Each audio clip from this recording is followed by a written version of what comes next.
Howdy, y'all, and welcome to the Ball Knowers podcast. I'm your co-host, Ellie Toms, joined by Carter Tunnel and Jason Arnold. And we're here to talk to y'all about how bad management can create a bad sporting experience for everybody involved. So the first topic, start off with Jason here. Will do. So the first topic, we kind of talk about how bad management affects like the team, the performance. And with that, I would like to just bring up a good owner to start, not a good owner, a bad owner in the situation to start us off. Peter Angelos. Are y'all familiar with the Baltimore Orioles? Great baseball team. The record's not great though overall, right? They're pretty good. I mean, they are now, They made but the in the playoffs. past, They made the playoffs. they are now. But back in the day, Peter Angelos was a fan of the team, and he wanted to buy the team. You want to be an owner of your favorite team, why not? And he thought he could make them the next Yankees, this great team, but he didn't really know what he was doing. He was more obsessed with like managing the team as an owner, and not letting people with knowledge do it. And so he just made a lot of bad decisions.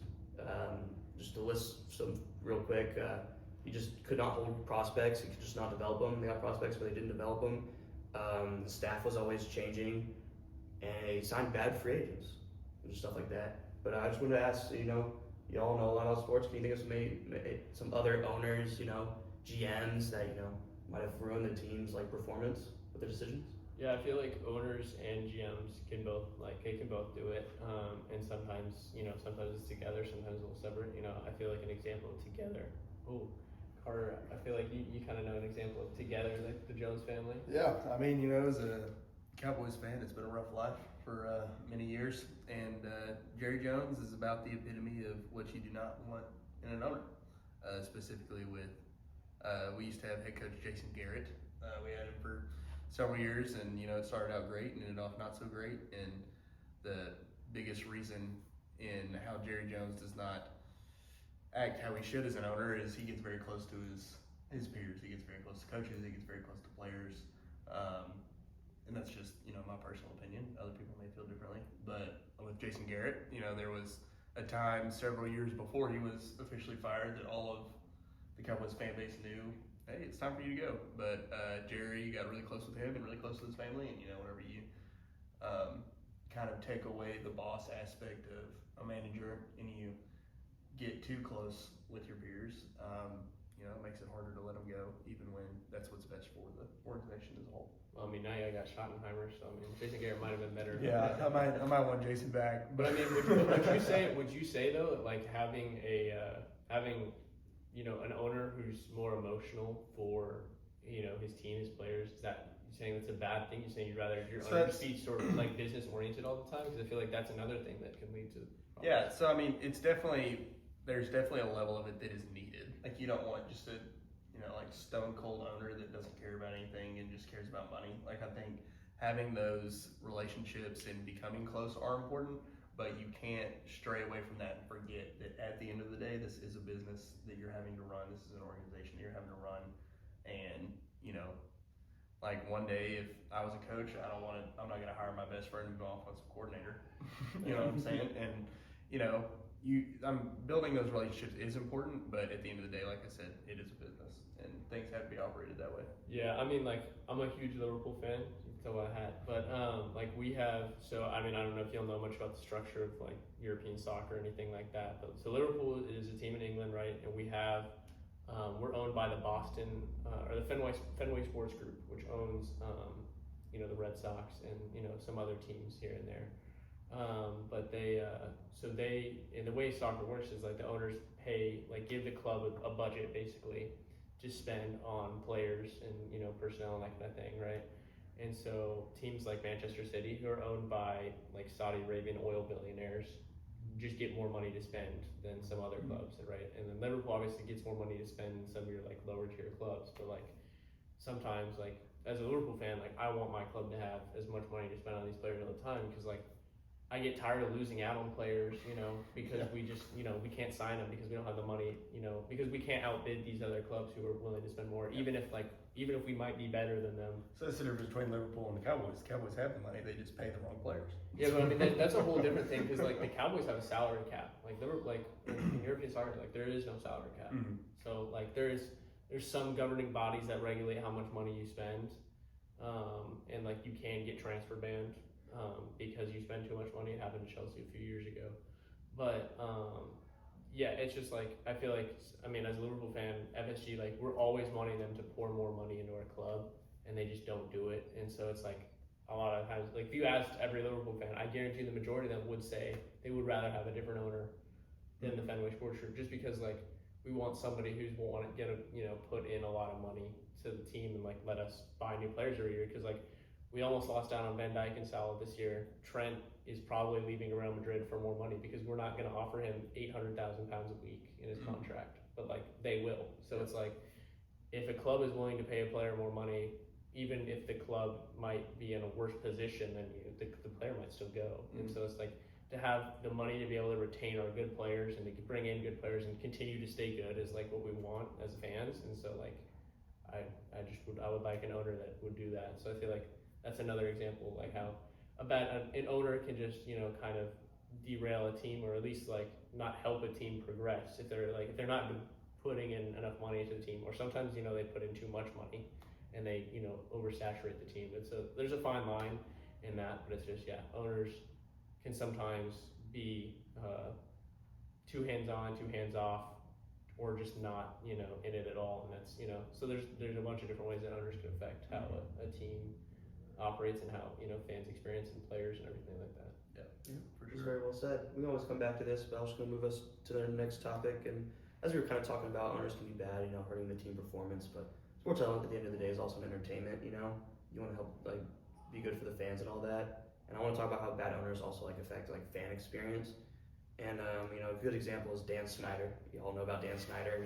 What a guy. Historically bad owner. Man. And just he was bad for a lot of reasons. He was just very greedy. He charged a lot for food. Like he just didn't upgrade the stadium when he obviously could. He had the money. Here's the crazy part though: is on for like the stadium tickets, he charged for like parking, even if you didn't park. So people could like bus over, not park, and you're still getting a parking fee, which is crazy. I think that's crazy. outrageous. Yeah. That's outrageous. Like you're going to MSC, GGB. You took the bus and you're getting charged for the parking lot. Like that's insane, right? And he was just a bad owner for a lot of those things. He's also just very stubborn. And it's very controversial, but like the Redskin name, I know some people liked it, some people didn't like it. But like Dan Snyder, he just didn't care. He didn't listen to anyone. Like people like proposed like new like stuff, and he didn't listen. And Yeah, I don't know if eventually the changed Washington it. football team was the best option that we could have gone with at first. Terrible name, but that's Hockey club. that's Dan Snyder's decision. That's just also an example of just him just not being a good owner. But yeah, Jerry Jones probably a good one with like some other stuff. Yeah, I feel like a lot of fans are upset with him. Jerry I don't want to Jones dog on Jerry Jones too much. But Yeah, no, he's a good example. He's a is good example. apparently the resident Cowboys expert. So I mean, I think Jerry actually does a good job at the fan experience because I mean, like first off, we're America's team, no matter what anybody says. all right. And it's definitely not the Denver Broncos, but I mean, I think fans are definitely engaged at games, and like you see the stadium, it's gorgeous. There's all kinds of stuff to do, a lot of money to spend. I don't think he's a horrible example of a fan experience, but I mean, he's definitely better than Dan Schneider is in this situation. So there's owners that like just simply like do not care about the team at all. Yeah. Or the team or the fans. Yeah. And they are purely in it for the money. I mean, I feel like the direct opposite of that was Mark Cuban with the Mavs. I feel like he was a great example of somebody who like just did not like he cared a lot. Like he would he'd give away tickets. He would do all these giveaways. And he for like what was it 23 years that he was a Mavs owner or something like that. around about He just like was always on the sideline cheering on the team. Like he was a very active member of that community and a very active owner, and like he always wanted the fans to have the best experience. You want to have a great relationship with the players, just make it like feel like a family kind of. So I feel like there's a stark difference in like some ownerships. I mean, and that's an ownership style, I guess you could say, like an ownership style or a leadership style. Because was he the GM while he was there or no? Because I think he might That's a have great been for a question. little while. I'm not 100% sure though. He definitely had a say in some stuff. yeah. Luka. I was actually gonna bring That's it what I was up. gonna say too. Is like that's another thing that just him as a person, Mark Cuban as a person, like he's not the owner anymore. You can tell obviously while he spent his time there, he cared about all the players, all the coaches. He like genuinely cared about everybody. Yeah. And now that even he's not the owner, he still gives his opinion on things like that.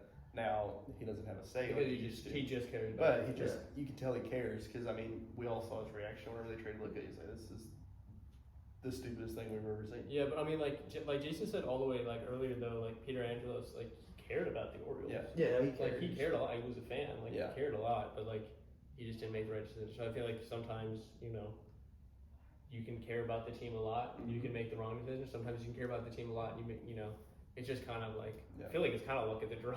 Yeah, and sometimes it doesn't work out. An owner I want to bring up, as a Falcons fan, Arthur Blank. He's definitely an owner who cares about the fans, cares about the teams. He's built one of the best stadiums in NFL, arguably. But also like the food prices. The food prices are some of the lowest prices they have at stadiums. He really cares about the fans. He loves the team. A little bit like Peter Angelos, though, he does make a lot of like a little bit of poor decisions. But sometimes it's just and this is some criticism I got it about is the topic. luck. Though. It is luck, though. It's luck. Yeah. And so, because when we hired Arthur Smith could have been a great coach, but like some of it is luck of the draw. I don't think you should have let him stay for 3 years. I think that was actually crazy. But and then also, Is he but still also, the Steelers OC? I don't know. I think he is, but terrible plays there. But Arthur Blank's example of a coach who like cares about the fans, but makes poor choices. But all the criticism I got while doing my op-ed is it's decisions. Sometimes you make risky decisions, caring about the team. Sometimes they just don't always work out. But I mean, the Falcons we've never had the same quarterback. We've never had the same coordinators. We're always switching. Just failure of a franchise for the last 8 years. Yeah, and I mean But nobody. the owner cares. It's not his fault. Nobody buys a team because they want to take it into the ground. Yeah, no, exactly. Like everybody, like even like Dan Schneider wants a team to succeed. He may be for different reasons than Peter Angelos or some Jerry Jones, somebody else. Like every owner buys a team for a different reason or buys a team because they want to help the team. But sometimes they do it because they want to help the team because it'll make them more money. Sometimes they want to do it because it's like their hometown team. They love it. Sometimes they do it because Jerry Jones, I feel like, bought the Cowboys because he wanted to pass it down to his family. It wanted to be like his family thing. So I mean, Saw it on Lame Man. You there's were watching just a Lame bunch of Man. different things. There's just a bunch of different reasons that somebody would buy a team or have that kind of say. And so it's like nobody does it to tank the team. Yeah. But sometimes it just happens. Yeah, no, that's true. Yeah. I want to bring us to our next topic here, and this could go up for debate because this is something that's debatable. But main reason I did this op-ed is a lot of owners have bad decisions, but I mean these decisions affect the whole franchise. So I feel like if they're making enough wrong decisions, I feel like they should be removed maybe, or like a conversation should be had. You're Because I saying feel there like should be a way to remove the ownership. maybe not entirely, but like a conversation could be had. They shouldn't be able to make all these decisions without any repercussions, especially in Dan Snyder's case. Like he should have been removed a long time before. Yeah, but how do you go about that? Like, So that's the thing that I was like, I do think that there should be something in place for that. But at the same time, I mean, these guys are pouring billions of dollars into these teams. So Yeah. then how do you give them that money yeah, back? how do you Yeah. come across How do to you make it someone and fair be to like, them? listen, you messed this team up so much. Sorry about the billions you just spent managing this team. Yeah. You're gone. Yeah. Like, you know what I'm saying? It's not like, But I mean, It's not like firing a coach. But that's like telling, it's like walking up to somebody. It's like you suck at your job. I'm taking all your shit. Like Yeah. Yeah, no, I agree, and that's the feedback I actually got during my project. But my take on it, and there's probably better takes, but I think just more regulation from the league. Like maybe if there's some problems, just like hey, like this could be done better and stuff like that. And if they're like, okay, we're actually trying and stuff. But I think like Dan Snyder, like this is just stuff he did was so like very bad. I just feel like the owner's like, no, I don't care. I feel like whenever you and I talked about this, I feel like I remember us bringing up putting in a contract, Yeah. kind of when they buy the team, like, hey, but I mean, also, messing up a team is not as black and white as it sounds. You That's know what very I mean? Like, Yeah.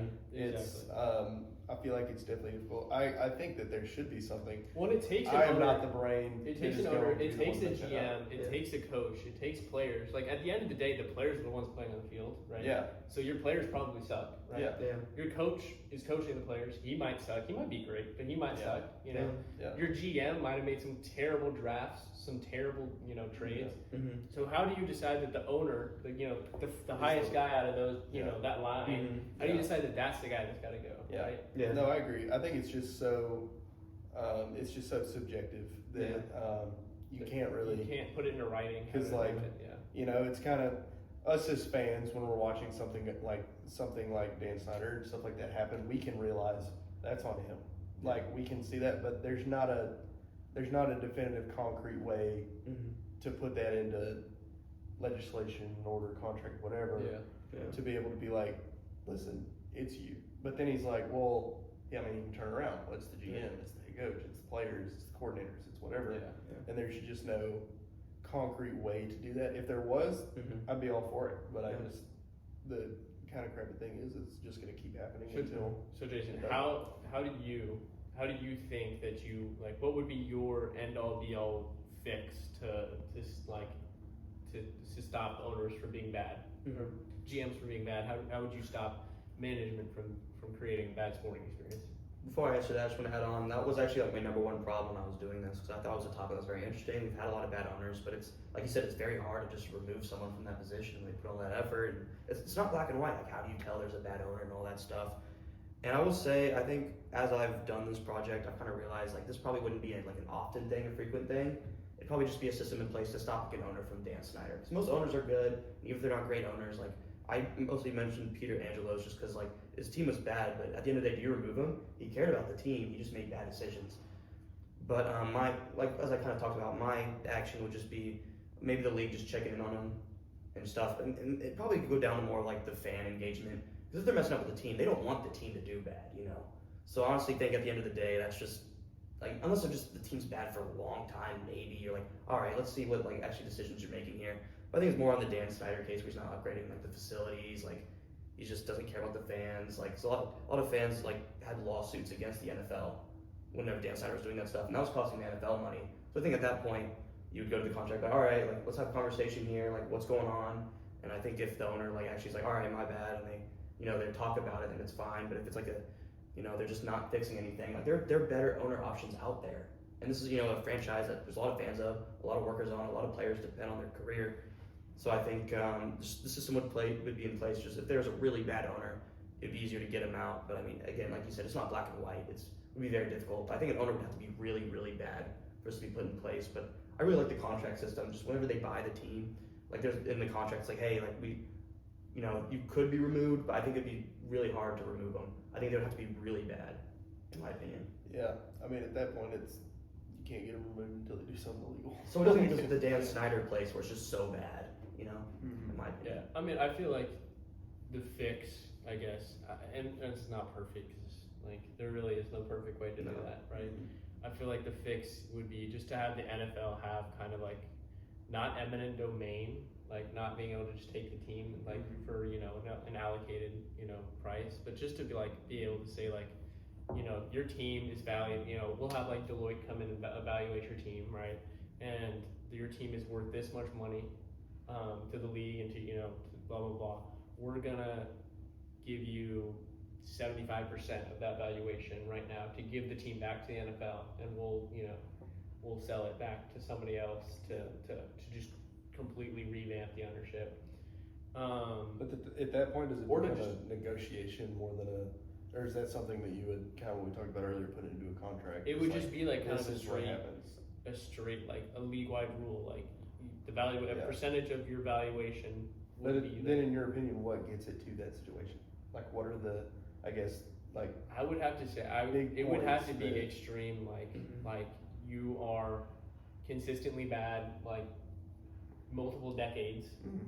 Like it would be like something that would happen like once in like 50 years. Like Yeah. it would not be Yeah. like it's a. not a It would be. reoccurring It would not be a thing. reoccurring. It would not happen every season. It would not be like something that for after Patriots right now are like what, like 3-12 last year or something like Yeah, that. something Like like that. they got off like 10 Super Bowls. Like it happens. Yeah. Good teams turn into bad teams Yeah. after all their good players leave. Like it just Yeah. happens. Like that's why we have a draft. That's why it's supposed to cycle like that. Yeah. So teams being bad for a stretch is not a problem. Teams being bad for half a century is a problem, because then it's like the Right. fans are just not having fun. Yeah. The Browns, I mean the Jags are never going to win anything. Yeah, the Lions were scaring us for a while. They're back. Yeah, I mean Top it seems ten. like it's just teams that are just bad. Like I mean the Orioles were bad for so long. The Mhm. Orioles were terrible for so long. It's just teams that are bad for so long should probably have to and naturally they probably will get new ownership. I mean it happens all the time. Yeah. Naturally teams do just get new ownership if they've been bad for a long time. They will get forced to sell a team. So there's that, but I feel like the only way to fix it would be for the NFL to have an option, or the NCAA, or not NCAA, NFL, MLB, NBA basically anybody who's got, the governing body of the sport should have an ability to just be like, hey, we are going to pay you this much money. This is our fair valuation of your team. This is what you get for your team. We're going to take ownership of it, and then we're going to, sell it back to somebody else to get new. And I feel like the way to combat any problem with that would just be the NFL has to sell it back for the price that they bought it at, right? Like they can't get profit on it, because then that would cause a whole other problem. Yeah. Do you think, like, I don't know, just thinking off the top of my head in this situation, like almost if through the NFL, every team has like a board of regents who there is an owner, but these people, whether they're appointed by the owner, whether they're appointed by the NFL, however they make their way into that situation, they have the final say of like, this is working, this is not working. Well, there's always like multiple investors when owning a team usually, so I feel like there's a lot of boards, within a team in our organization. I mean, I'm not like super familiar with the structure, but like there definitely is boards who do that. Yeah. I think. But then that's almost like how you're talking about the NFL. They work for the NFL. They don't work for the team. They're over that. You're saying somebody, an outside counsel kind of thing. Yeah. Yeah. That works for the NFL that ultimately decides. Yeah. You know what I'm saying? Yeah, I understand that. Yeah. I don't know. But yeah, I don't think there's a perfect way to fix it. Yeah. but bad ownership just, happens. it just happens. Yeah. Yeah. And there's a lot of ways that it happens, and there's some ways to try to fix it, and there's some ways that, could possibly fix it, but at the end of the day, like, it's just bad ownership sometimes, it's just bad management. Sometimes you get unlucky. Sometimes you're just bad at what you do. There's a lot of caveats to that. So 1,000%. I'm glad we could have a conversation today, because as I've just been saying, as I've done this, like I really thought it was an interesting topic. I wanted to bring it up, but the call to action was the hardest part. What hearing you all today has really helped me, like just think about like the solution we can do. But I think I agree with like a lot that you said, especially like extreme. Like this is not something that should happen a lot, but I think we said a lot of good things. thank you guys for listening to Ball Knowledge. We will catch y'all again sometime. Sounds good. See y'all. See y'all.